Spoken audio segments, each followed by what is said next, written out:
Muy buenas tardes nuevamente con todos y todas ustedes. Mi nombre es Luis Mesones Almanza. Les acompañaré nuevamente en esta edición de los Viernes de Derechos Humanos. Antes de iniciar, quiero hacer extensivo el saludo a nuestra directora general del Centro de Estudios en Justicia y Derechos Humanos, Jimena Pinto Lafuente. Como ustedes han podido apreciar, antes de nuestra presentación hemos colocado la canción de la Constitución, un documento pedagógico que hemos publicado recientemente, que es básicamente, ¿no? Una constitución política para niños, la cual lo que busca es acercar pues, estos conocimientos de los derechos fundamentales, los deberes ciudadanos que tienen todos los niños y las niñas, ¿no? Y qué más poder aprender, ¿no? De estos derechos, sino a través de nuestra Constitución Política del Perú. Hoy, 4 de abril de 2025, tengo el honor de abordar un tema clave, ¿no? Para la protección de los derechos humanos, el cual también lo hemos venido abordando en distintas sesiones, pero que en cada una de ellas tiene, además de un ponente distinguido en la temática, un enfoque distinto, siempre abocado a los derechos humanos. Queremos informarles, ¿no? Que no es necesario registrar su asistencia en el chat, ya que la plataforma Zoom registra el tiempo de permanencia en la sala. La única condición para la certificación es permanecer al menos 90% del tiempo y entrar con la cuenta con la que se registraron. Durante la conferencia podrán usar el chat del Zoom para realizar preguntas a nuestra ponente. Al finalizar la exposición, leeremos las preguntas más relevantes, buscando abrir un espacio para las respuestas.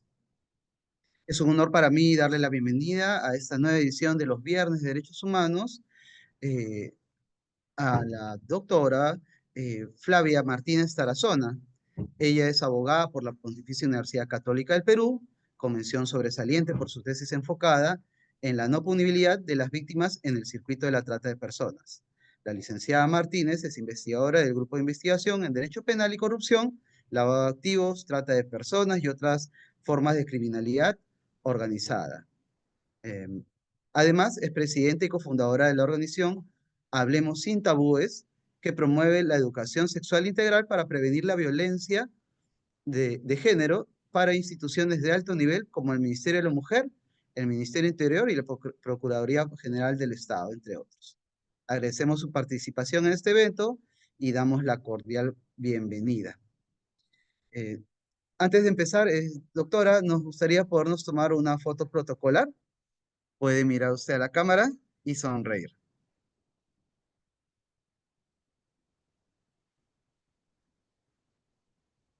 Listo, muchas gracias. Entonces, le doy el paso a usted, por favor, para que pueda dar su presentación. Muchas gracias, agradecerle nuevamente, ¿no? Por su participación y también, ¿por qué no agradecer, ¿no? A nuestro público que semana a semana se conecta para poder aprender, ¿no? Más acerca de los derechos humanos y en un día como es el viernes, ¿no? Fin de semana. Gracias. Muchas gracias, Luis. Muchas gracias a todas y a todos los presentes. Mi nombre es Flavia Martínez. Estoy bastante agradecida con el Centro de Estudios en Justicia y Derechos Humanos, con el Ministerio de Justicia, por la invitación para el día de hoy a abordar un tema bastante importante, como son los desafíos que aún tenemos con las víctimas de trata de personas, desafíos que son importantes para poder lograr en muchos casos la reintegración y también el vivir de las víctimas con dignidad, ¿no? Voy a compartir una presentación. La primera parte va a ser una exposición. Ustedes también pueden interactuar por el chat y también voy a estar a su disposición para responder las diferentes preguntas que puedan tener.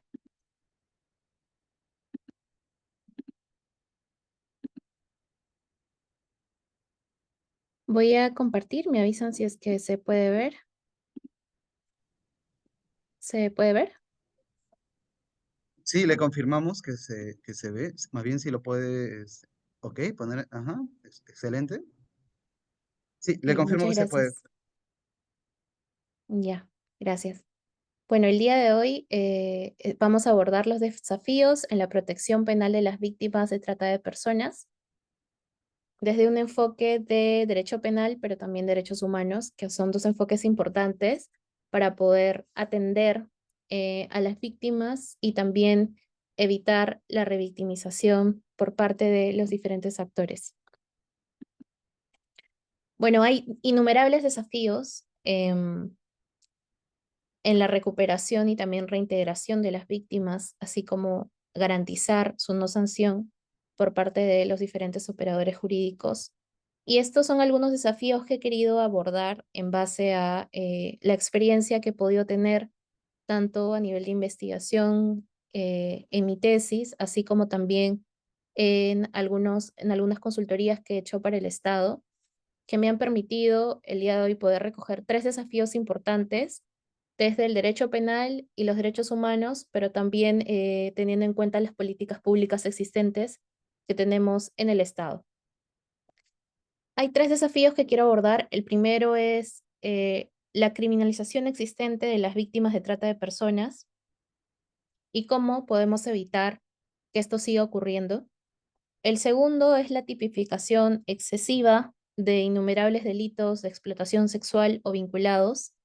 Y el tercero es la desarticulización que existe por parte de de las diferentes entidades del Estado y también organismos no gubernamentales para la reintegración, lo cual impide que las víctimas puedan, puedan ingresar nuevamente a la sociedad, ¿no?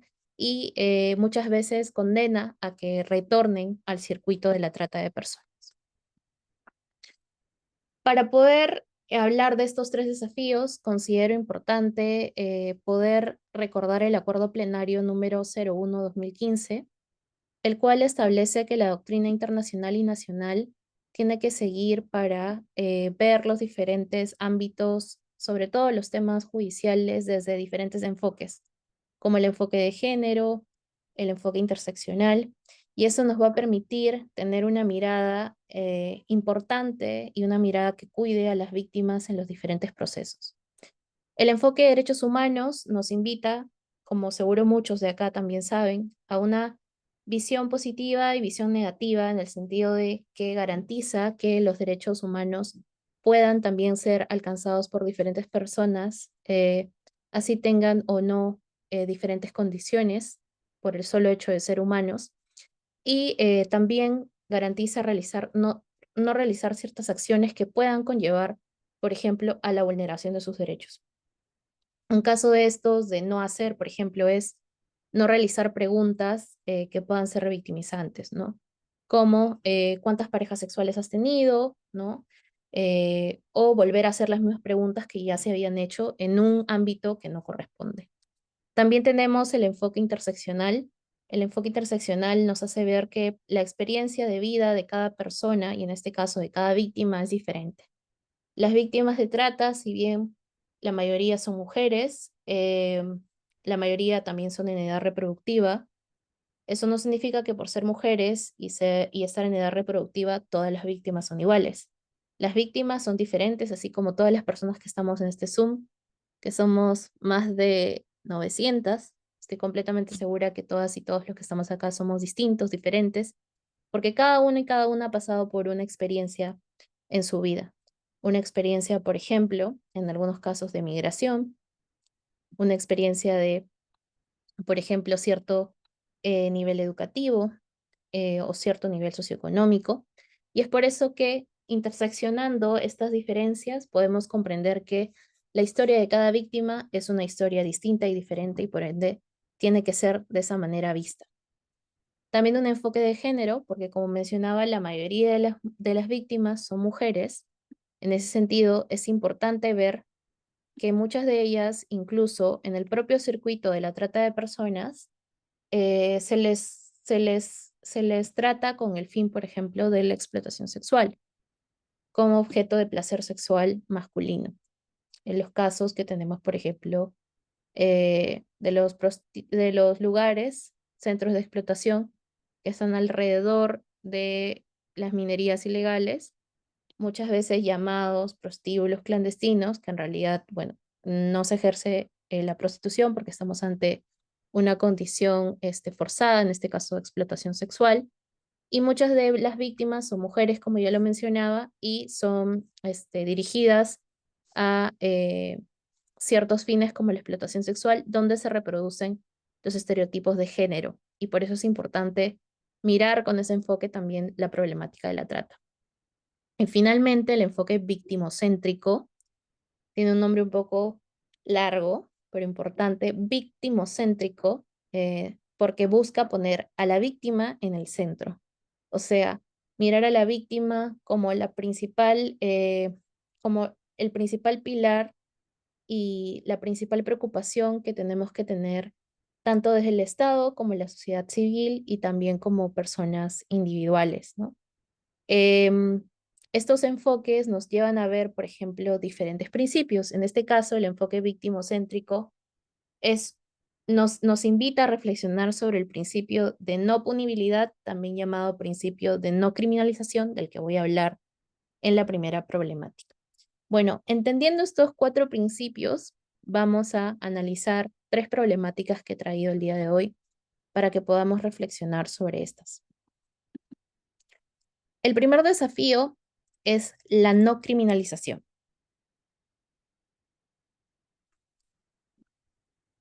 No sé si todos y todas sabemos, pero en el año 2017 se hizo una investigación publicada en el 19 por parte del Ministerio de Justicia y la ONG CHS Alternativo sobre trata de personas. Y en uno de los hallazgos que se encontró fue que el 60% de internas, mujeres por trata, padeció violencia en edades tempranas. Y de este 60% que son internas, o sea, están en la cárcel, el 50% había sufrido trata o explotación sexual y el 9% explotación laboral. ¿Qué nos dice estas cifras? Que actualmente, o bueno, en el estudio que se hizo en esos momentos, habían personas en la cárcel por trata que habían sido tratadas o que habían sido explotadas sexualmente o laboralmente. Y la mayoría eran mujeres.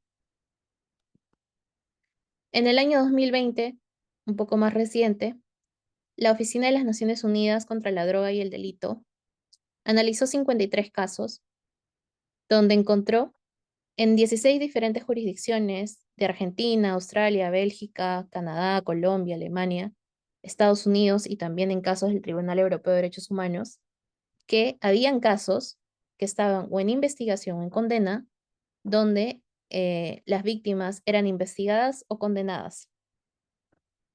Y se preguntarán por qué. Bueno, el porqué de esto es que como las víctimas se encuentran en una situación, como ya sabemos, porque estamos partiendo también de que tenemos un concepto de trata más o menos uniforme, pero le voy a recordar, la trata es un delito y también una problemática social que señala que tenemos, por ejemplo, un tratante que capta, transporta, traslada o recepciona, entre otras acciones, mediante engaño, violencia, amenaza, aprovechamiento de una situación de vulnerabilidad a una persona. ¿Y para qué la capta? ¿Para qué la transporta? ¿Para qué la traslada? ¿Y por qué se aprovecha de estos medios que he mencionado? Para explotarla sexualmente, laboralmente, extrayendo sus órganos, etcétera. Bueno, partiendo de este concepto de trata, que comprende un circuito violento, ¿no? Porque si es que nosotros captamos a una persona, nos aprovechamos de su situación de vulnerabilidad para posteriormente explotarla o buscar explotarla, definitivamente estamos objetivizando a alguien, estamos cosificando a una persona, porque la estamos viendo como un objeto del que podemos aprovecharnos. Bueno, en este circuito, muchas de las víctimas son obligadas a cometer delitos. Por ejemplo, obligadas a falsificar documentos para que se pueda creer que su situación es regular en el Perú, por ejemplo, que pueden tener permiso para residir o trabajar por mucho tiempo. Entonces, las obligan a falsificar sus documentos. O para, por ejemplo, para cruzar por la frontera, pagar las llamadas coimas, ¿no? A los funcionarios públicos para poder ingresar. Y ahí ya están cometiendo un delito, por ejemplo, de corrupción. Eh, o, por ejemplo, que cuando ya son explotadas laboralmente, algunas víctimas, incluyendo también hombres, puedan ser usados para cometer delitos. Por ejemplo, la minería ilegal o la tala ilegal.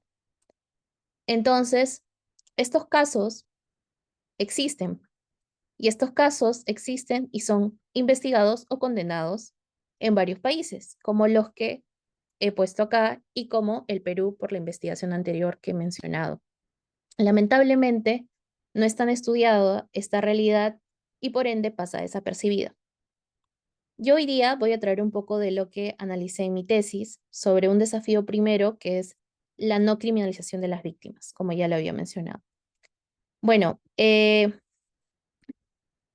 la no criminalización que implicaría no sancionar a las víctimas parte de un principio que se llama no punibilidad, un principio estudiado bastante en Europa, muy poco estudiado en nuestro país y en Latinoamérica, que es un principio del que hablan autoras como Villacampa, que haciendo un concepto macro de esto, implica el no arrestar, imputar, detener, acusar, penalizar o sancionar a las víctimas que cometieron conductas ilegales producto de la cosificación que vivieron en el circuito, ¿no? Que se vieron obligadas por diferentes medios a cometer esto. Ahora, este principio que acabo de leer y que ustedes están viendo en pantalla es bastante amplio, pero cada país o cada sistema de justicia puede moderarlo o moderarlo. Entonces, quiero que entendamos este principio de esta manera, pero no significa que sí o sí tenga que ser aplicado de forma totalitaria o desde el arresto, la imputación o detención. En algunos casos, el principio es un poco más acortado por algunos países y solo implica la no sanción. O sea, sí puedes investigar a la persona, pero finalmente no sancionarla. Y en otros casos implica ni siquiera investigarlo. Pero bueno, quería primero reseñar el principio para que todos lo tengamos un poco más claro. Este es un principio recogido de, de los diferentes sistemas de derechos humanos que existen, como el sistema universal, el sistema europeo, ¿no? Y para que ustedes también puedan verlo. Yo luego voy a compartir la presentación porque no voy a poder analizar ahorita cada uno de los sistemas y cada uno de los instrumentos que existen, pero los invito a revisar el PPT y también mi tesis, que está también en el repositorio de Derecho de la PUC, en donde hablo de cada uno de los instrumentos internacionales de derechos humanos que recogen este principio. En el sistema europeo, en el sistema universal, por ejemplo, tenemos el instrumento de principios y directrices recomendadas sobre los derechos humanos y la trata de personas de las Naciones Unidas, que en el 2002 habla de este principio. Habla de que no deben de ser arrestadas, punidas, las personas que residen, por ejemplo, o ingresan irregularmente a un país y que son víctimas de trata porque han sido obligadas a ello. También tenemos, por ejemplo, dentro del Sistema Universal de Derechos Humanos, eh, un protocolo muy importante que de hecho el Perú ha suscrito a nivel internacional, que es el protocolo del OIT relativo al Convenio sobre el Trabajo Forzoso de 1930. El Perú lo ha suscrito y como lo ha suscrito, es una herramienta de hard law, significa que es obligatoria porque nos hemos suscrito a este protocolo. Este protocolo señala de que se debe de adoptar por parte de los estados que lo han suscrito medidas necesarias para que las autoridades no enjuicien ni sancionen a las víctimas de trabajo forzoso. ¿Se acuerdan del primer ejemplo que les mencionaba? Por ejemplo, de minería ilegal, de tala ilegal. Bueno, estas son formas de trabajo forzoso. Y lo que dice la OIT es, hay que, como estados que han ratificado este protocolo, tomar todas las medidas necesarias para que no se enjuicie ni se sancione a aquellas víctimas que han sido, por ejemplo, obligadas a participar en esas actividades porque han sido víctimas, ¿no? Y por ende han sido obligadas a trabajar de forma ilegal en estas maneras de minería y tal. El Perú lo ha suscrito. Sin embargo, vamos a ver más adelante de que no existe en nuestro país una regulación explícita.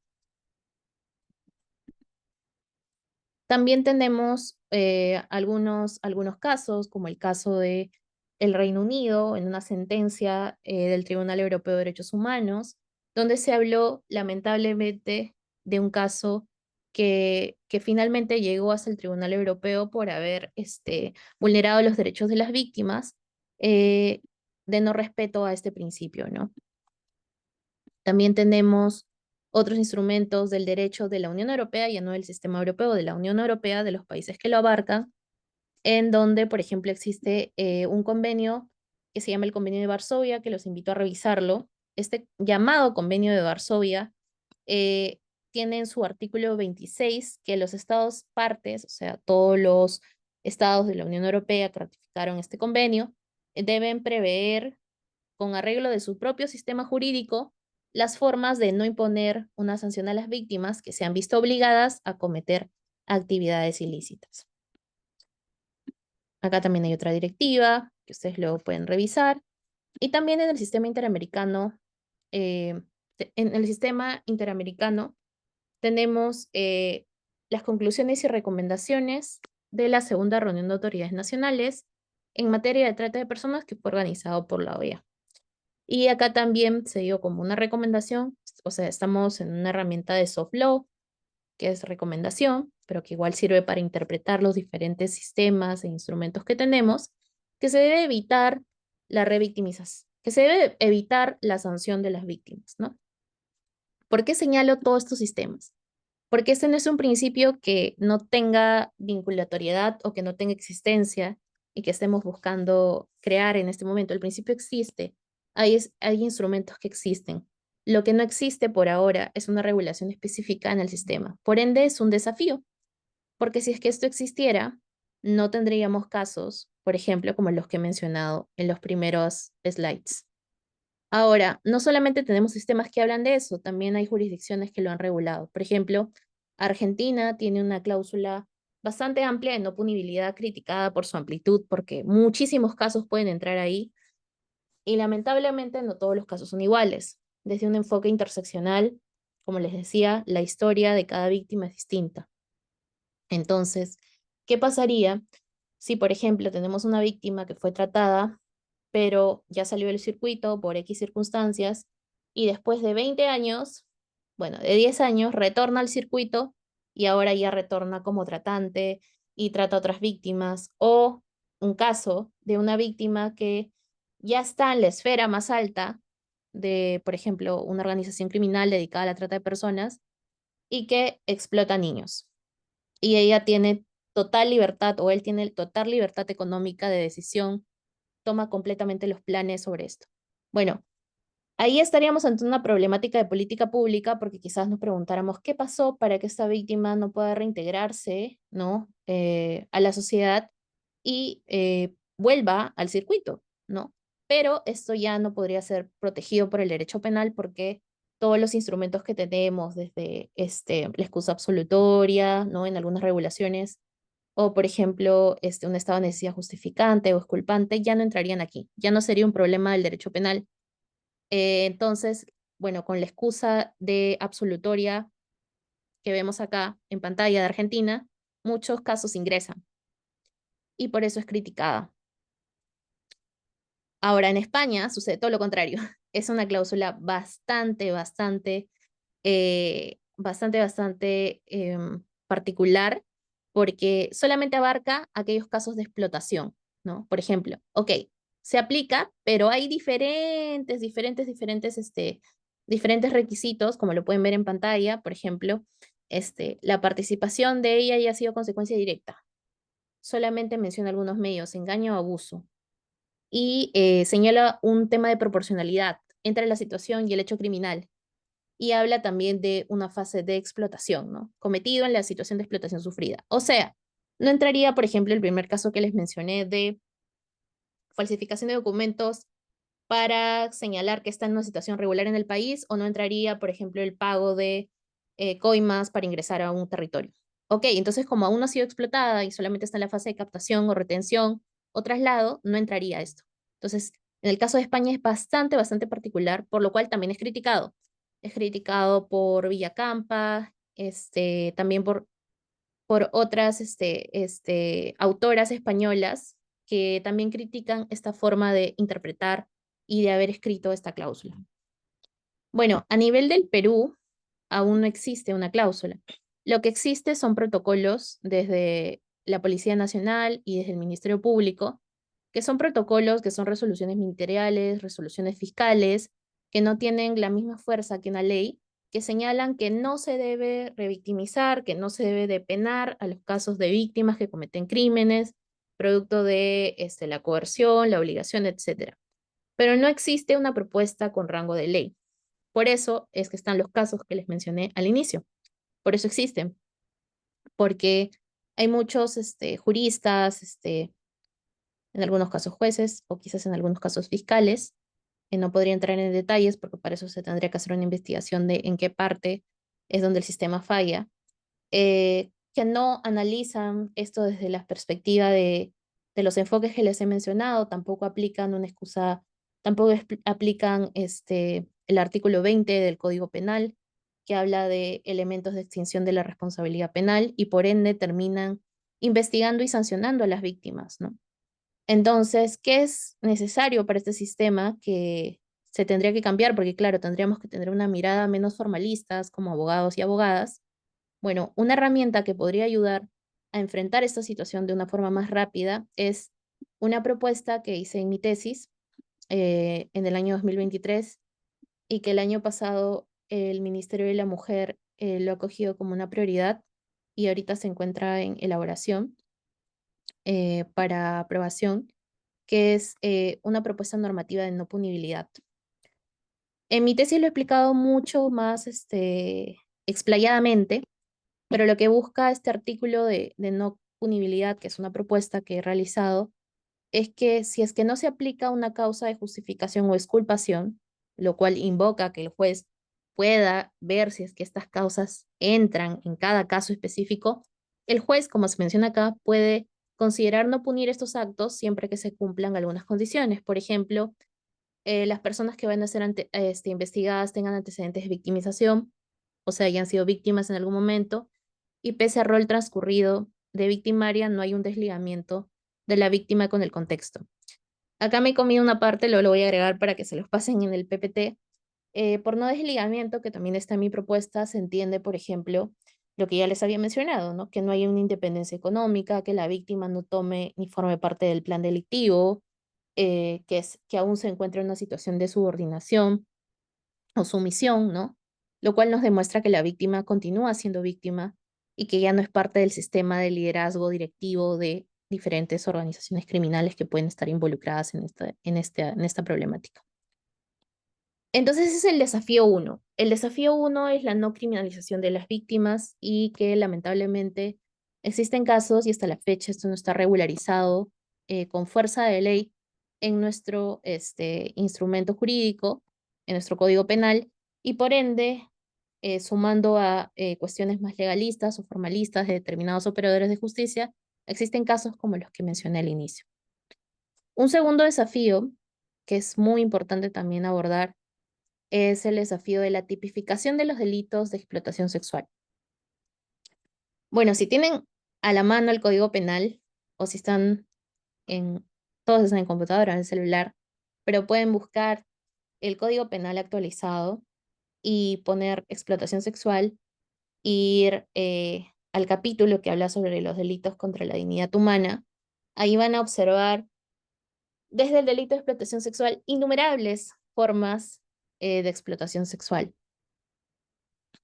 ¿Qué sucede con esto? Lo que sucede es que actualmente existe una fragmentación y redundancia en los diferentes delitos de explotación sexual que existe. Existen diferentes delitos de explotación sexual y muchos de ellos se solapan. O sea, uno podría reemplazar al otro, uno ya abarca el otro. Y esto puede traer una inseguridad jurídica y obstaculizar el proceso y el trabajo de los fiscales y jueces para, por ejemplo, tipificar adecuadamente estos delitos, ¿no? Y favorecer indirectamente a los explotadores y criminales, porque muchas veces podrían favorecerse de esta falta de uniformidad, ¿no? Y estos innumerables delitos que existen. Un ejemplo son los delitos de promoción y favorecimiento de la explotación sexual, tanto el general como el de hacia niños, niñas y adolescentes. Como ustedes saben, la promoción o el favorecimiento son formas de instigación o también formas de complicidad de, por ejemplo, el delito de explotación sexual. Ya tenemos un delito de explotación sexual, el 129C. Este delito de explotación sexual ya es un delito que puede tener formas de instigación, formas de complicidad. Entonces, ¿por qué existe un 129D que habla de promoción o favorecimiento? Si es que el 129C ya nos habla de un delito que puede ser cometido bajo promoción o favorecimiento, que son formas finalmente de instigación o podrían ser evaluadas como formas de complicidad. Entonces, lo que pasa acá es que el delito del 129D ya está abarcado por el 129C. Ya lo tenemos ahí. Entonces, esto lo único que hace es confundir, crear mucha más redundancia dentro de un código penal ya lleno de innumerables delitos y solamente favorecería a la confusión, ¿no? A la inseguridad también jurídica y a una mayor labor entre el fiscal y el juez para determinar los delitos que se han cometido. Este no es el único delito en cuestión. Traigo otro ejemplo, el delito del 129G, el de gestión de la explotación sexual, que dice el que dirige o gestiona la explotación sexual de otra persona con el objeto de tener acceso carnal. Bueno, ya tenemos el 129C, que señala también el que mediante violencia, amenaza u otro medio obliga a otra persona a ejercer actos de connotación sexual. O sea, el que mediante violencia, amenaza u otro medio obliga, también es una forma de dirigir o gestionar. Entonces el 129G ya está abarcado en el 129C. Así como estos dos ejemplos, hay muchos más ejemplos de todos y cada uno de los delitos. Tendría que ponerme a analizar cada uno, pero también es un proyecto que está en construcción, por ende no voy a entrar en muchos más detalles, pero creo que cada uno de los que está acá puede coger su código penal y ver que al igual que estos dos ejemplos que he mencionado, hay más ejemplos.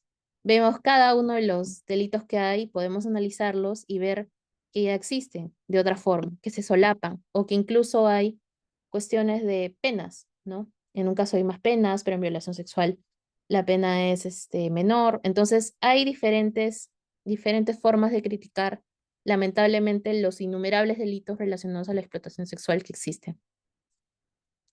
Y esto solamente perjudica a alcanzar la justicia por parte de las víctimas y a garantizar un trabajo mucho más pleno por parte de nuestros operadores que ya tienen muchísimo trabajo que hacer. Un tercer desafío es la reintegración. Bueno, la reintegración me imagino que es un concepto que a veces habremos escuchado por algún momento, por alguna circunstancia.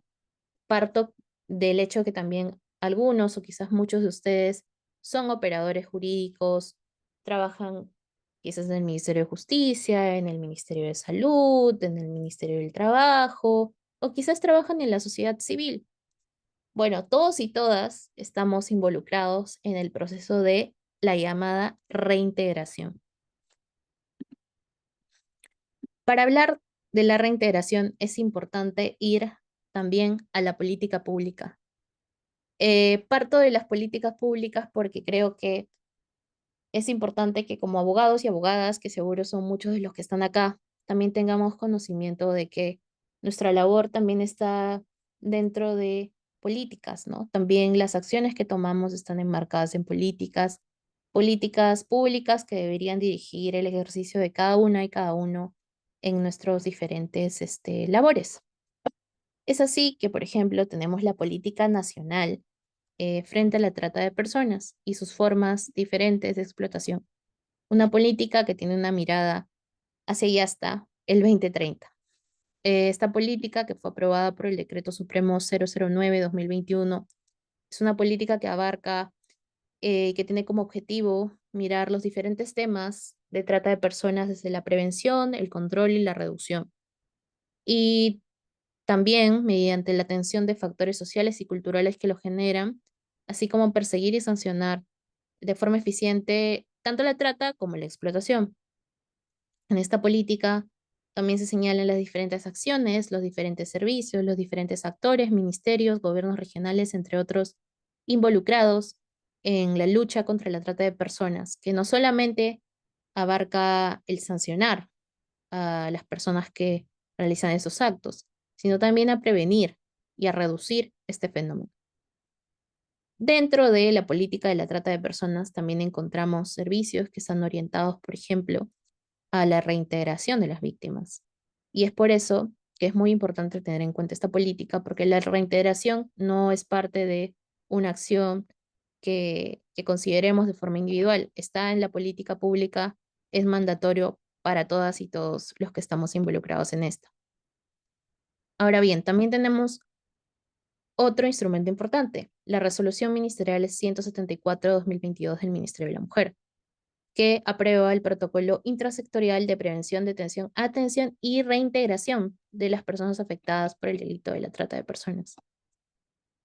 Y como parte de esto también tenemos una guía de reintegración individual de las víctimas, una guía que pueden encontrar fácilmente en Internet.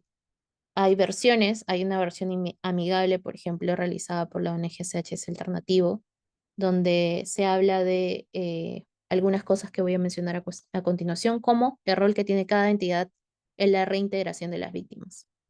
Pero bueno, ¿qué es la reintegración? ¿Qué es este concepto del que estamos hablando? La reintegración son todas aquellas acciones que han sido tomadas por el Estado, por las ONGs, o también en coordinación de otros actores como cooperación internacional, para garantizar los derechos de las víctimas y también permitir su recuperación en los diferentes aspectos. Hay dos frases importantes que tienen que venir a nuestra mente cuando hablamos de reintegración. Uno, reincorporación a la sociedad. Lo que se busca con la reintegración es reincorporar a la víctima a la sociedad, garantizar que la víctima se sienta parte de la sociedad y garantizar de que pueda ejercer sus derechos, que se le pueda restituir los derechos a los que lamentablemente fue negada en el proceso de trata de personas. Este proceso de reintegración tiene fases. No voy a entrar en mucho detalle porque nos tomaría muchísimo tiempo, pero en la guía amigable para la reintegración de las víctimas pueden encontrar estas fases. Hay fases desde el día 1 que se conoce este suceso por el Estado hasta los 30 días, y luego viene la fase de reintegración que es desde los 31 días hasta los 100, hasta los 18 meses. Esta fase de reintegración comprende las acciones que tienen que tomar los diferentes actores, sociedad civil, Estado peruano, para poder lograr la reincorporación de la víctima a la sociedad y la restitución de sus derechos. Acá hay algunas de las entidades que están involucradas. Por ejemplo, el Ministerio de Salud. ¿Qué tiene que hacer cuando, por ejemplo, se conoce que tenemos a una víctima de trata de personas que ha sido conocida, ahora ya por el Estado, ¿no? Que está buscando su reintegración a la sociedad? Bueno, garantizar, por ejemplo, citas médicas, citas psicológicas para su atención, porque como sabemos ha pasado por un proceso de cosificación y despersonalización en el circuito de la trata. También tenemos al Ministerio de Educación. ¿Qué tiene que hacer el Ministerio de Educación, por ejemplo, si estamos ante el caso de una víctima que lamentablemente, por haber sido tratada, no pudo culminar sus estudios? Bueno, tiene que garantizar la forma de incorporar a la víctima al sistema educativo para que pueda culminar sus estudios. Tiene que también apoyarla en la orientación para continuar ello, o incluso si es que ya terminó algunos grados, facilitarle sus certificados de estudios de forma gratuita. ¿Qué tendría que hacer, por ejemplo, en un caso de víctimas el Ministerio de Trabajo? Víctimas que quieren trabajar, que son el único sustento para sus familias en muchos casos y que por ende fueron engañadas para ser tratadas. Bueno, el Mintra debería de hacer, y bueno, eso no es algo que yo esté como señalando porque lo creo, es algo que está, y por eso lo he mencionado acá, en la política. En la política, en la guía de reintegración, en la resolución, eso está. Eso es lo que estoy hablando, es lo que está, pero lo estoy resumiendo para que todos lo entendamos. El Mintra debería, por ejemplo, o debe porque es un deber, garantizar orientación para la persona, para que pueda capacitarse, para que también pueda tener oportunidades laborales, porque claro, puede salir a pedir trabajo, pero tiene que estar capacitada. El Ministerio Público, en su rol, tiene que coordinar con sus diferentes entidades, por ejemplo, con UDAVIT, para la atención de las víctimas, acompañar en el proceso que siga, por ejemplo, llevar un adecuado entrevista en la Cámara GESEL, entre otros. La RENIEC. Muchas de las víctimas, lamentablemente, han sido despojadas de sus documentos de identidad, ¿no? Hay muchos casos en donde las víctimas no cuentan con DNI porque los tratantes les han quitado el DNI para justamente evitar que puedan escapar, ¿no? Sin DNI no hacemos muchos procesos. No podemos, por ejemplo, tomar un bus interprovincial o no podemos adquirir ciertas cosas, ¿no? A veces nos piden identificación y si no tenemos, eso podría conllevar a problemas. Entonces, lo que la RENIEC debería hacer en esos casos, lo que debe hacer es garantizar de forma gratuita la emisión de un documento nacional de identidad para la persona. O hay algunos casos en donde la persona nunca ha tenido DNI. Yo he visto casos por mi labor que he realizado en algunas entidades donde las víctimas no contaban nunca con DNI, nunca tuvieron un DNI. Y quizás para algunos nos parezca sorprendente porque quizás todos los que estamos acá tenemos DNI, pero la realidad es que muchas de las víctimas no han tenido DNI o porque vivían en zonas muy alejadas y fueron tratadas o porque nacieron o crecieron o se desarrollaron en el propio ambiente del circuito de la trata. Entonces, en esos casos, la RENIC tiene que también facilitar el DNI de forma gratuita. Acá no está el logo, pero el Ministerio de Relaciones Exteriores tiene un rol bastante importante, junto con Migraciones, para los casos de víctimas extranjeras, ¿no? ¿Qué hacer cuando una víctima quiere retornar a su país? Es importante coordinar con los consulados, es importante garantizar que la víctima se sienta acompañada en todo este proceso. También el tema de la emisión de los pasaportes, cuando la víctima no tiene documento. El Poder Judicial también cumple una labor importantísima en el aseguramiento de medidas de seguridad, porque muchas de las víctimas son, quier- son contactadas posteriormente por sus tratantes. Entonces es importante la imposición de las medidas de seguridad. Pero las medidas de seguridad pueden estar en un papel y cómo pasan a la práctica. Bueno, la Policía Nacional debería, por ejemplo, hacer seguimiento a estos casos y garantizar el patrullaje junto con los gobiernos regionales o municipales para garantizar que las víctimas puedan ser resguardadas. Hay más obligaciones, más funciones y más entidades involucradas. Yo he mencionado algunas hoy día, pero todas y todos tienen un rol importante. ¿Cuál es el desafío? ¿Qué es lo que pasa? Hay una política, sí, hay una guía también, pero no muchas de las personas, no muchas de las entidades, no muchos de los operadores tienen claros estos conceptos, tienen claras las acciones que tienen que tomar. Es necesario continuar con la capacitación, con la información sobre esos temas y sobre todo que si ya sabemos lo que tenemos que hacer, lo cumplamos a cabalidad. El Estado tiene servicios, servicios que existen, pueden mejorar, obviamente, pero hay servicios que existen y tienen que ser y puestos a disposición de quienes deberían, no solamente por un tema de que queremos que sea así, es un deber, es algo que existe. Entonces, ¿qué es lo que pasa y por qué es un desafío? Porque muchas de las víctimas nunca dejan de ser víctimas, regresan al circuito porque no recibieron el apoyo que esperaban, porque no fueron capacitadas, porque no fueron ingresadas otra vez al sistema educativo, porque no tienen trabajo.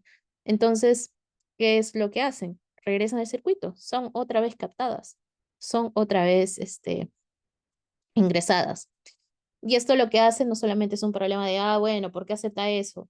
También es un problema de política pública, es un problema estatal, porque la trata de personas cosifica a las víctimas que están en el circuito.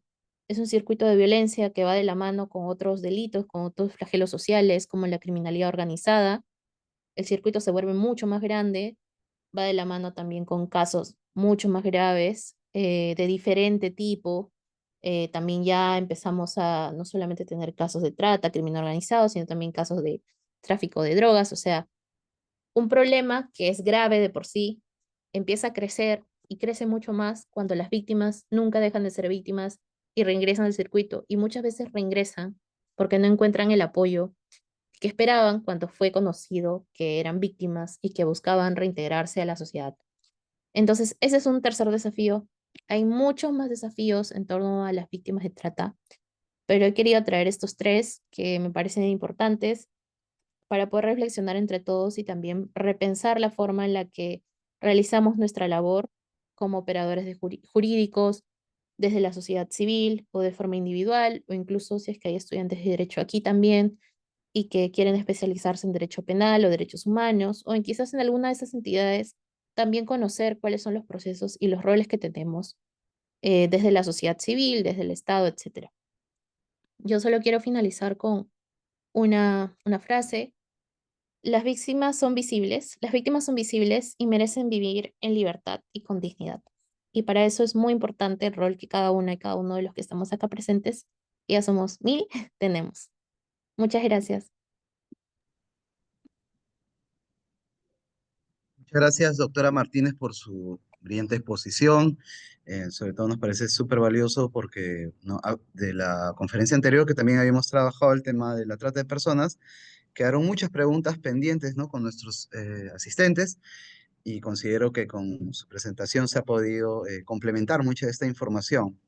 Entonces, a continuación vamos a pasar a las preguntas. Veo que nos eh, mandan bastantes felicitaciones por su presentación. Estamos los asistentes muy agradecidos. Vamos a mencionar entonces, le voy a mencionar dos preguntas que tienen relación respecto a la criminalización de las víctimas y las reformas legislativas. Dice, en su opinión, ¿existe en el Perú una criminalización indirecta de las víctimas de trata de personas, particularmente en aquellos casos en los que han sido obligadas a cometer delitos? La primera pregunta. Y leo la segunda, si en todo caso no la recuerda, me puede mencionar y se la repito. Dice, ¿qué reformas legislativas considera urgentes para evitar que estas víctimas sean tratadas como responsables penales en lugar de como personas vulnerables en sus derechos? Discúlpame, Luis, ¿podrías repetirme la última pregunta? Sí, dice, ¿qué reformas legislativas considera urgentes para evitar que estas víctimas sean tratadas como responsables penales en lugar de como personas vulneradas en sus derechos? Sí, bueno, justamente una de las reformas que están ahorita planteadas desde el Ministerio de la Mujer, por ejemplo, y que se encuentra en construcción, es justamente garantizar una excusa absolutoria que planee la no criminalización, siguiendo algunos parámetros que he mencionado, ¿no? Como mencionaba, no todos los casos son iguales, todas las víctimas son diferentes, son distintas, y por eso es importante hallar una manera en la que se puedan atender los diferentes casos, pero también desde una mirada integral, ¿no? Por ejemplo, que la víctima se encuentre en una situación de no desligamiento del circuito, ¿no? Es importante que no sea una víctima, como mencioné, un caso que pasó mucho tiempo, ya tenía ciertas libertades, retorna, ¿no? Con otra disposición, con planes, ¿no? Y obviamente en este caso ya no estaríamos ante un caso de situación de vulnerabilidad, ¿no? O donde no tiene poder de decisión. Entonces, por ejemplo, este proyecto que se está intentando impulsar es bastante importante porque planea no caer en algo muy amplio como en la cláusula argentina, ni algo muy, muy específico como en la cláusula española, que también está en proceso de cambio, porque tenemos que tener también un enfoque importante para la punición, ¿no? La idea no es que nadie responda, es importante que se responda, pero es importante ver quién responde, ¿no? En estos casos, por ejemplo, respondería el tratante, ¿no? La persona que desarrolló toda la actividad criminal y que finalmente terminó involucrando a otras personas vulnerables en el proceso, ¿no?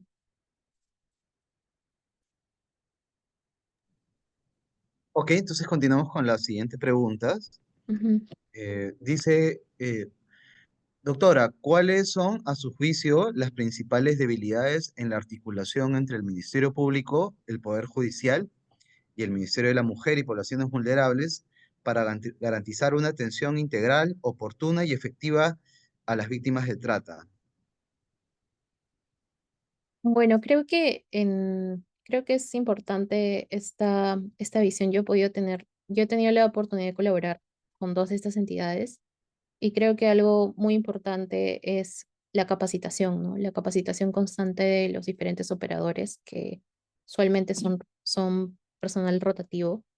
Es importante capacitar constantemente porque eso también va a permitir una mayor articulación, ¿no? Una mayor comunicación. Creo que muchos de los que estamos acá, que estamos en el sistema estatal, sabemos que la rotación es bastante alta.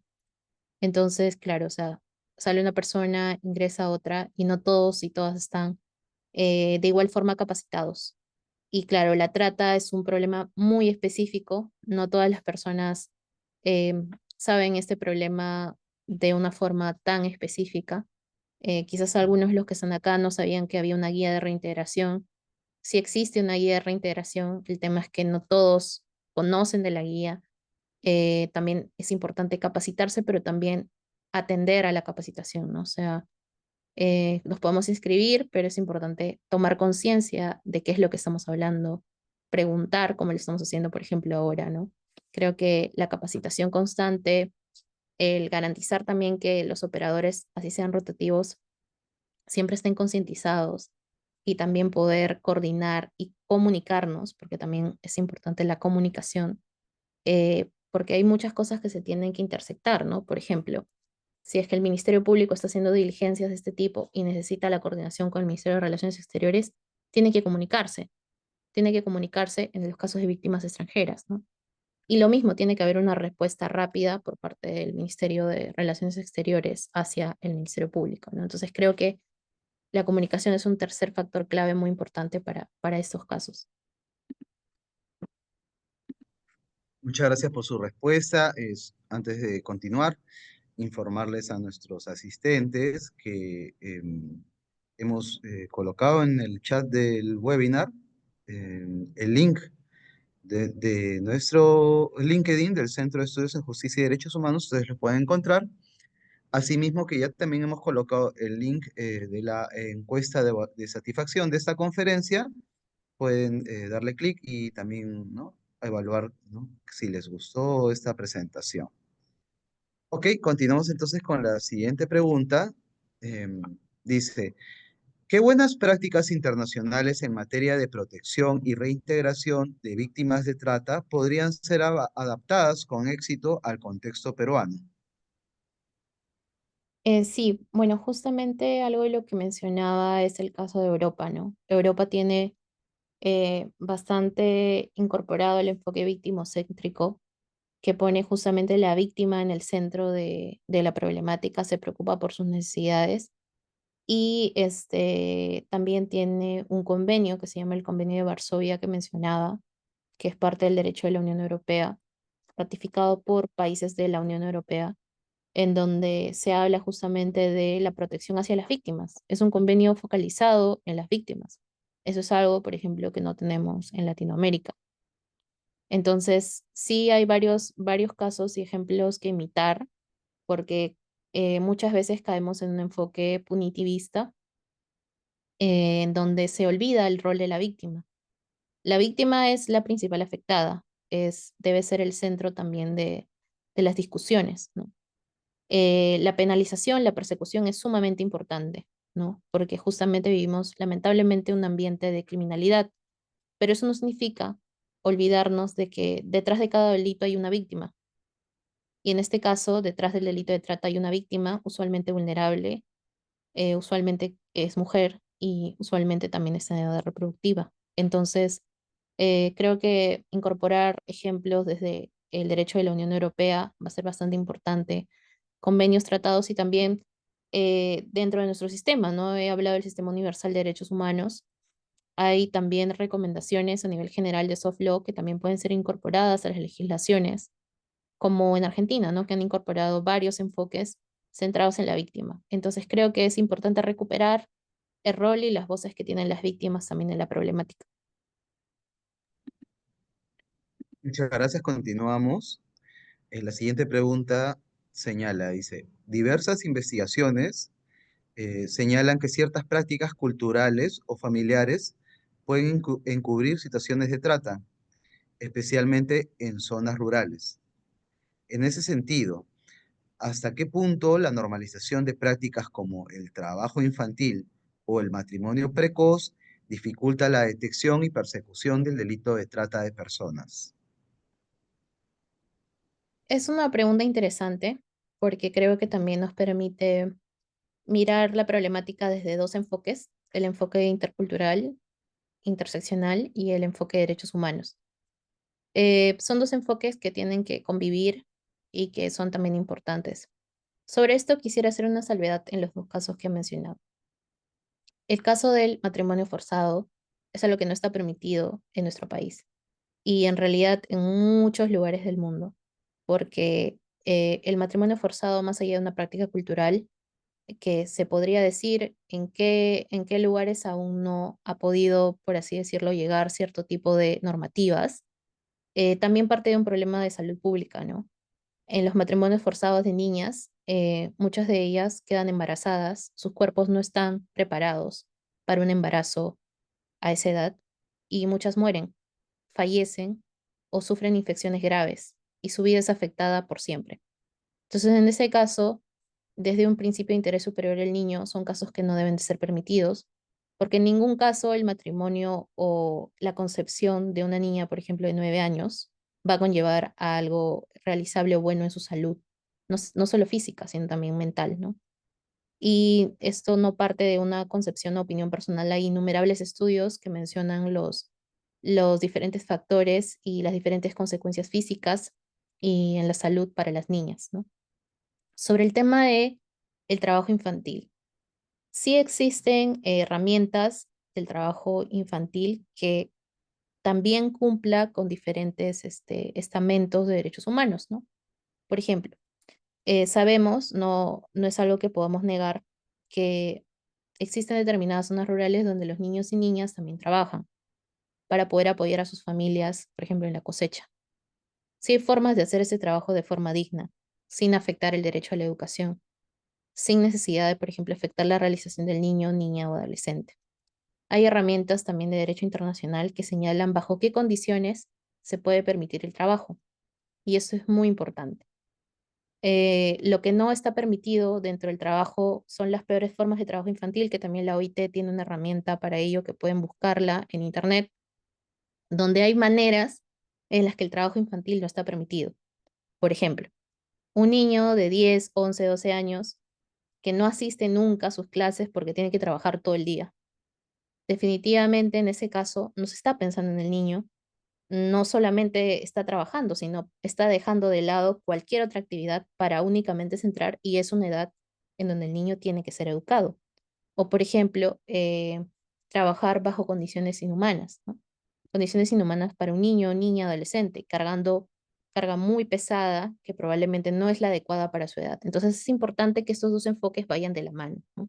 En qué momento sí pueden convivir, en qué momento no, y de qué manera podemos llevar esos casos para no caer tampoco en ideales, porque sí sabemos que en nuestro país y también en otros países que tienen zonas rurales donde la familia también apoya en la cosecha, apoya en el trabajo, em, sería, sería irreal pensar de que nadie nunca va a colaborar ni trabajar, ¿no? Pero sí hay formas de trabajar dignamente y donde se respete el interés superior del niño.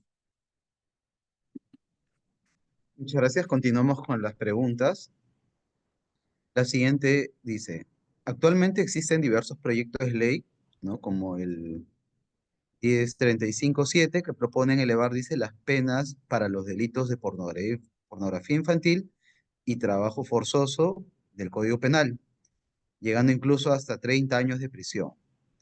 Considerando que el aumento de penas no necesariamente se traduce en una mayor prevención de estas conductas, ¿qué propuestas recomendaría plantear a nuestros legisladores para abordar de manera más efectiva estos delitos? En efecto, lamentablemente, con la elevación de las penas no se va a conseguir lo que buscamos, que es justamente que se pueda parar esta situación, ¿no? Lo que sí es efectivo es que, por ejemplo, las sanciones se den, que los procesos sean rápidos, que las sanciones sean efectivas y también garantizar la no corrupción de los procesos. Esto parte de algo mucho más allá de lo que está en la legislación, ¿no? Hay un tema también de acción de los diferentes operadores que están de la mano con esto, ¿no? Podemos tener una pena que sea cadena perpetua en el papel, pero si esto nunca se cumple, nunca se hacen las investigaciones correspondientes ni se sanciona, queda en el papel y al contrario, es, eh, es un mensaje hacia las personas que cometen estos delitos de que no va a pasar nada. Eso por un lado. Por otro lado, sí hay algunas acciones que se pueden tomar a nivel legislativo, ¿no? Por ejemplo, Em, si bien hay un cambio en los delitos vinculados a la explotación y uso de imágenes sexuales, tanto de menores de edad como de personas mayores de edad, que por ejemplo hubo una modificación el año pasado. eh, También es importante contemplar las nuevas formas de tecnología, ¿no? Como la inteligencia artificial, en la creación de este contenido, ¿no? Hay muchos contenidos que no son verídicos, que no son reales, y que son sexuales y que son creados por inteligencia artificial desde cero. Esos casos, por ejemplo, no están contemplados actualmente en la legislación y es importante que se contemplen desde la creación desde cero, que también afecta la dignidad de las diferentes personas, incluyendo niñas, niños y adolescentes, ¿no? Entonces creo que esos dos puntos serían importantes para poder contemplar esto. Y un tercer punto es el tema de la cooperación internacional, ¿no? Justamente en los casos de explotación sexual mediante uso de imágenes de niños, niñas y adolescentes, muchas de estas imágenes, de este material audiovisual, no solo se queda en el Perú, sino también traspasa las fronteras, ¿no? Ustedes habrán oído de casos, o quizás podemos buscar en internet casos donde, por ejemplo, la IP no está, el caso se detectó en Alemania, ¿no? Y la IP era de Perú, ¿no? O el caso se detectó en tal país, la IP era de diferentes países, ¿no?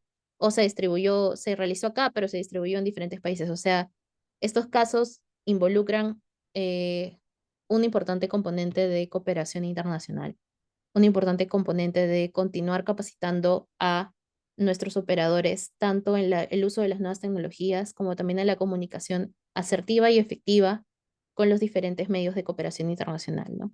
Entonces, estos tres pilares son bastante importantes. Primero, entender que la sanción no va a cambiarlo, tiene que haber, no, que el establecimiento de una pena no va a cambiarlo, sino la sanción efectiva. Y lo segundo, el tema importante de ver el uso de las nuevas tecnologías, que nuestra legislación se adecue a eso, a la inteligencia artificial. Y lo tercero, el tener capacitación y también comunicación constante con cooperación internacional, ¿no? Porque esto sí va a ser una herramienta necesaria e importante para poder detectar y detener estos casos. Ok, a continuación, la pregunta es la siguiente. En muchas intervenciones difundidas por los medios de comunicación, se observa que las autoridades ingresan a prostíbulos clandestinos u otros centros de explotación laboral o sexual y se encuentran que las presuntas víctimas afirman estar trabajando por voluntad propia. En estos casos, ¿es válida esa declaración, incluso si son mayores de edad? Bueno, es una pregunta importante e interesante porque es algo que sucede en la realidad, ¿no? Es algo que sucede en la realidad y ahí hay que diferenciar dos casos, ¿no? Los casos de las menores de edad y los casos de las mayores de edad, ¿no? En los casos de las mayores de edad, igual tiene que haber una investigación porque la trata de personas está involucrada también con otro tipo de delitos. Tiene que haber una investigación también en curso de todo lo que se ha hallado y también una atención individualizada, ¿no? Igual va a haber una solicitud de diligencias, ¿no? Igual, por ejemplo, puede haber una solicitud de prisión preventiva hacia las personas que han sido halladas, ¿no? Hacia los tratantes, y va a seguir su proceso. Ahora, es cierto de que no podemos obligar a las personas a realizar un acto que no quieren. Si son mayores de edad y lamentablemente continúan en ello o no quieren apoyar a la consecución de los diferentes actos que se tienen que hacer, bueno, se continuará con la investigación de otras maneras, pero es algo que lamentablemente no se puede obligar a nadie, ¿no? En los casos de violación sexual tampoco. Seguirá el proceso, seguirán las acciones que se tienen que hacer, pero si la persona no quiere cooperar, no se le puede obligar. Ahora, ¿por qué sucede esto? Bueno, es una situación normal. Hay un enfoque que no he mencionado porque obviamente hay un tiempo limitado, pero hay también un enfoque que pueden buscar ustedes, que es un enfoque, el enfoque basado en el trauma. Las personas en general y las víctimas reaccionan diferente ante las circunstancias, ¿no? No esperemos que en una detención grupal las víctimas vayan a correr y decir, sí, soy víctima, ¿no? O sea, hay un proceso también de entendimiento, hay un proceso de atención a lo que ha sucedido. Entonces, en estos casos, claramente se tiene que esperar un tiempo, ¿no? El enfoque basado en el trauma nos habla de que no todas las personas reaccionan igual ante una situación traumática. Hay gente que niega la condición en la que está, que puede vivir completamente desligada de la situación actual y que puede continuar en otra realidad, ¿no? Cada una y cada uno reacciona distinto y reacciona diferente. Y en un evento traumático eso es completamente normal, no solamente en los casos de víctimas de trata de personas, también es completamente normal que las personas reaccionen diferente al fallecimiento de un familiar, de alguien cercano, o ante una situación, por ejemplo, de un choque de un carro, que es una situación traumática, cada persona también reacciona distinto y diferente.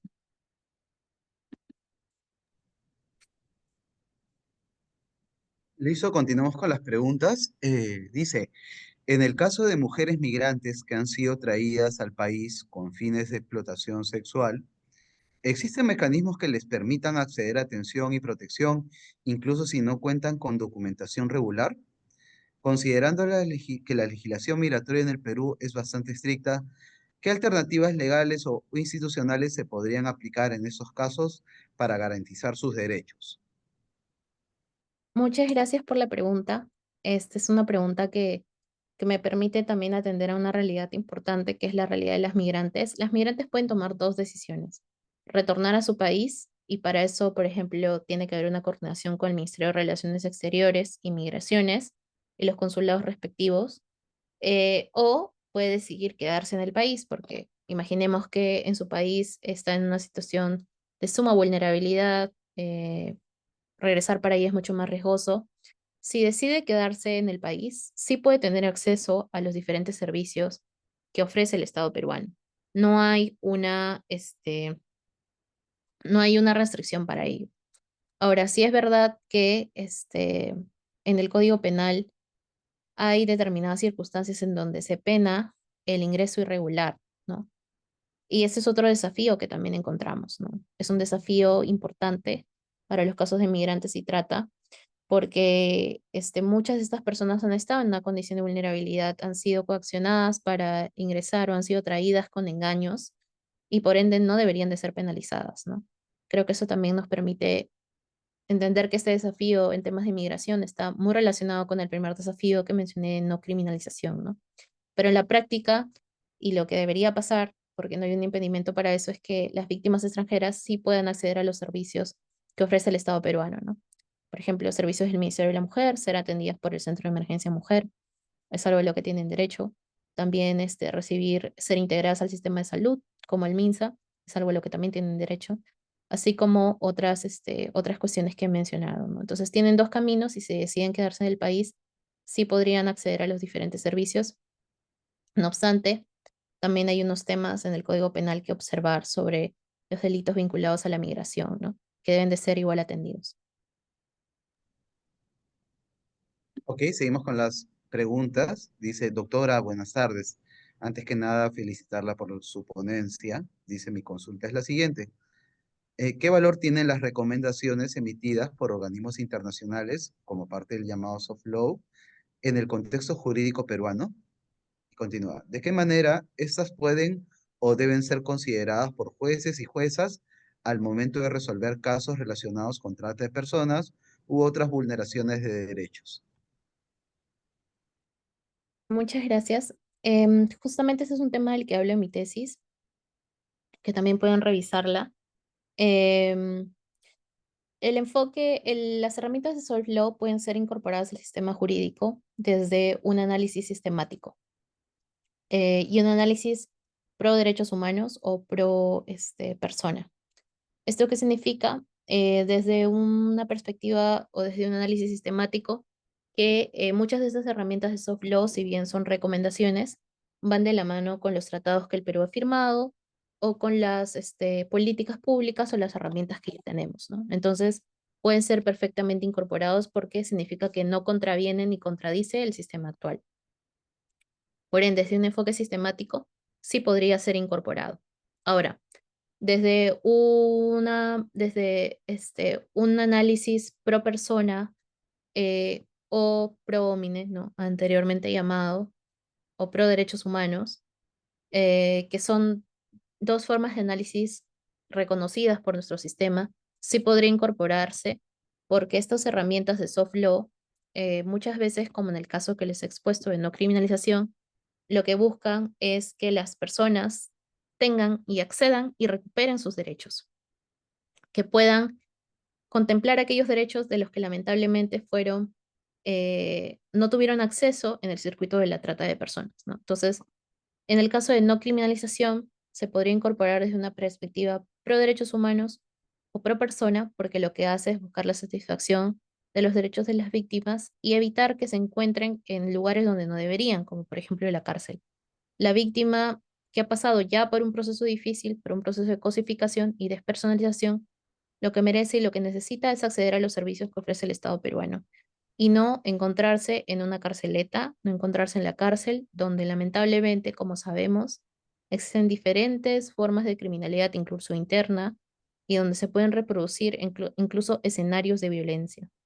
Entonces, la forma de incorporar esas herramientas de soft law, que son recomendaciones en muchos casos, es bajo estas perspectivas, ¿no? Bajo estas formas de interpretación de la ley jurídica y de los tratados que existen, que son una perspectiva sistemática, así como una perspectiva llamada pro persona o pro derechos humanos.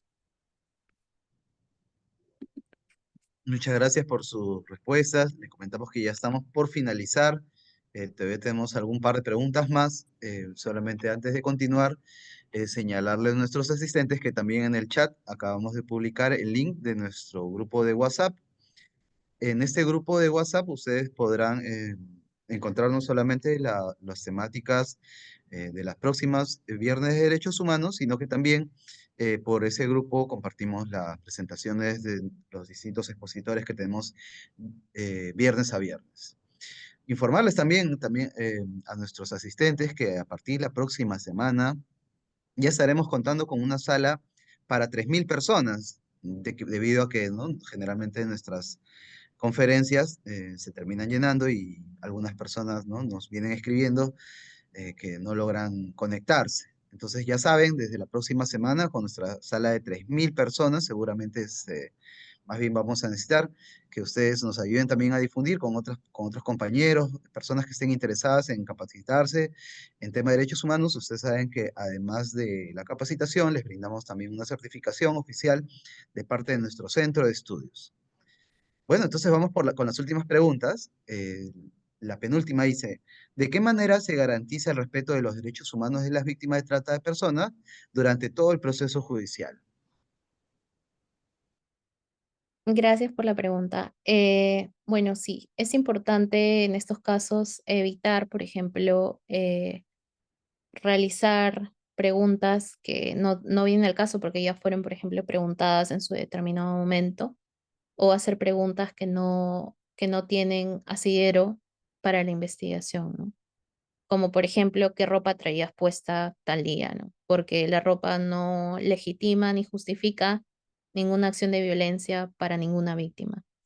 Y también garantizar lo que les mencionaba como parte del programa de reintegración, que las víctimas accedan a los diferentes servicios, como por ejemplo que se garanticen medidas de seguridad, porque muchas de las víctimas lamentablemente continúan siendo asediadas por sus tratantes, ¿no? Las buscan en sus casas, las buscan en los lugares en donde creen que están, las llaman, les insisten, se pueden acercar también a sus hogares, entonces es importante que se dicten las medidas de seguridad correspondientes y que se aseguren estas medidas de seguridad. Y ahí es donde el rol del Poder Judicial es bastante importante y relevante. Y algo tercero también es que si bien existe mucha carga dentro del sistema de operadores jurídicos, es que es una realidad, lamentablemente es algo que nos supera muchas veces, sí es importante tomar atención y debida diligencia para estos casos, ¿no? Cuanto más tarde un caso y sea más largo el proceso, es bastante probable que las víctimas desistan, ¿no? Que ya no quieran continuar con la investigación, que vuelvan al circuito. Y eso es algo que debemos de evitar. Y para evitarlo y evitar que el problema, incluso de lo grande que es, termine involucrándose con otras problemáticas que ya mencioné, Es importante también el rol que tenemos desde el Poder Judicial, desde el Ministerio Público, desde todas las entidades que hemos hablado, ¿no? Que en su labor tan ardua intentan siempre hacerse espacio para poder responder las diferentes demandas que existen, ¿no? Gracias. Y finalmente, para concluir con nuestra conferencia de los viernes de derechos humanos, la última pregunta dice, ¿se ha logrado identificar cuáles son los factores de mayor incidencia que llevan a adolescentes a caer en redes de trata de personas? Bueno, en los casos de por qué las personas caen en la trata de personas, es cierto que no se tiene que hacer como un perfil de víctima ideal, ¿no? No podemos caer en un perfilamiento de las víctimas, es algo que intentamos desde ya superar, ¿no? Porque es una visión que podría encasillar a las personas en un determinado parámetro o segmentarlas, porque cada caso es individual e importante. Haciendo esa salvedad, sí es importante, sí es necesario saber que hay algunos factores que sobre todo actualmente podrían conllevar estas situaciones, ¿no? Por ejemplo, el uso del Internet o las redes sociales. En los casos de menores de edad es algo muy, muy importante porque sabemos de que actualmente los menores tienen acceso a diferentes usos del Internet, desde videojuegos, desde, por ejemplo, acceder a grupos en Internet en donde podrían ser víctimas de trata o también aceptar solicitudes en Instagram, ¿no? Algunos casos como estos son, y existen casos en donde los menores son captados por videojuegos. Los tratantes les escriben y les ofrecen comprarles determinadas insignias o elevarlos a determinados niveles, y para eso tienen que mandarles fotos, tienen que hacer determinadas acciones, y como esto es algo que no obtienen en su casa, deciden hacerlo, ¿no? Y ahí ya tenemos casos de potenciales víctimas, casos de víctimas también, o por ejemplo solicitudes en Instagram, no de desconocidos, donde se ofrece trabajo. No tienes experiencia, puedes hacer esto, ganar dinero en tantas horas, seguro a ustedes les ha llegado, por ejemplo, mensajes en WhatsApp de empleo fácil, empleo rápido, no necesitas ningún año de experiencia, ganas tantos dólares la hora, ¿no? Y un número de la India o de cualquier otro país, ¿no? Porque también incluso esas son modalidades, de trata mediante la estafa, ¿no? Mediante el engaño de supuestas ofertas laborales. Y así como esos, también hay otros casos de, por ejemplo, menores que están vulnerables y que los tratantes les ofrecen aquello que no encuentran en sus casas, como por ejemplo, ropa, acceso a determinados eventos que ellos quieren o juegos. Entonces hay casos y casos, diferentes casos, pero algo que se tiene que analizar importante en los factores de mayor vulnerabilidad de niños, niñas y adolescentes es el uso del Internet sin supervisión, ¿no? Eso es muy importante. Y para la supervisión es importante los padres y también la escuela, porque estos temas tienen que ser concientizados. Como son niños y niñas, obviamente no tienen conocimiento de todos los casos. Estoy seguro que muchos de acá tampoco tenemos conocimiento de todas las modalidades que existen, mucho menos los niños y niñas. Entonces, primero, el tema del uso del Internet. Segundo, el tema de la comunicación con los padres. Hay muchos temas que son tabúes en la sociedad, temas vinculados a la sexualidad, y esto también hace que otras personas se aprovechen de esto para hablarle de aquellos temas que en su casa no conversan, ¿no? Por ejemplo, una foto se puede borrar, no es nada malo, ¿no? Pero claro, quizás ese niño o niña no sabe lo que es el consentimiento, no sabe que si es que envía una foto, lamentablemente eso a veces no se puede borrar y estas personas pueden hacer uso de esto, pueden aprovecharse de la situación en la que se encuentran los menores. Y por eso es importante la comunicación en las casas, la comunicación en los colegios, en las escuelas sobre estos temas para evitar que niños y niñas sean engañados por parte de otras personas, ¿no? Y que sepan en qué momento tienen que comunicar esto también a sus padres, ¿no? Comunicar esto a las escuelas. Entonces, eso también es importante. Y tercero, es el tema de las expectativas que pueden tener, ¿no? Los niños y niñas se encuentran en una edad, sobre todo en la adolescencia, en donde quieren acceder a diferentes cosas que seguro muchos de nosotros cuando hemos pasado por esa etapa también lo sabemos, ¿no? Compararse con sus pares, ¿no? Sentirse bien, ¿no? Destacar de alguna manera, sentirse vistos, sentirse vistas, ¿no? Y cuando están en una edad tan difícil como la adolescencia, a veces no tienen la atención que requieren en sus casas, que requieren por parte de sus padres, de sus profesores, de las personas que los rodean. Y ahí es donde entran otras personas que sí saben lo que los niños y niñas necesitan, porque ya son mayores y estudian muy bien esto. Entonces se aprovechan de que muchos niños y niñas no tienen esa atención que buscan en sus casas y es una atención que estas personas se las dan claramente con objetivos ilícitos, ¿no? Entonces, es ahí donde es importante si las personas que están acá también tienen hijos, hijas, y al margen de que podamos pensar de que esto no pasa, todos hemos pasado por la adolescencia, sabemos lo difícil que es esa etapa y que muchas veces podemos sentirnos inseguros, inseguras, no vistos, no vistas, incomprendidos, incomprendidas. Es lo mismo que le pasa a cualquier persona que pasa por la adolescencia. Y es importante que como padres, como ciudadanos, como primos, primas, tíos, tías, hagamos que los adolescentes se sientan vistos, se sientan escuchados y se sientan atendidos y que no busquen esa atención en otras personas que obviamente no quieren lo mejor para ellos y ellas. Entonces creo que mirándolo desde estos tres puntos podríamos entender los factores que conllevan a estas situaciones y también prevenir que esta situación pase, ¿no? Muchas gracias a la licenciada Flavia Martínez Tarazona por su brillante exposición, sobre todo por la claridad, ¿no? Para responder las diversas preguntas que nos han enviado nuestros asistentes. Y bueno, mencionarles nada más que, les vuelvo a repetir, ¿no? Que pueden encontrar en nuestro chat del webinar el link de nuestro grupo de WhatsApp, donde podrán encontrar las siguientes sesiones y donde también podrán encontrar los PPT de nuestros ponentes. Mencionarles también, ¿no? Que al inicio de la presentación se dio el QR de la Constitución Política para Niños y Niñas, el cual es un documento pedagógico que hemos publicado desde el Centro de Estudios en Justicia y Derechos Humanos, del Ministerio de Justicia y Derechos Humanos, para poder llegar a los niños, niñas y adolescentes del Perú, ¿no? En temas tan importantes referidos a los derechos y deberes fundamentales que tiene la persona.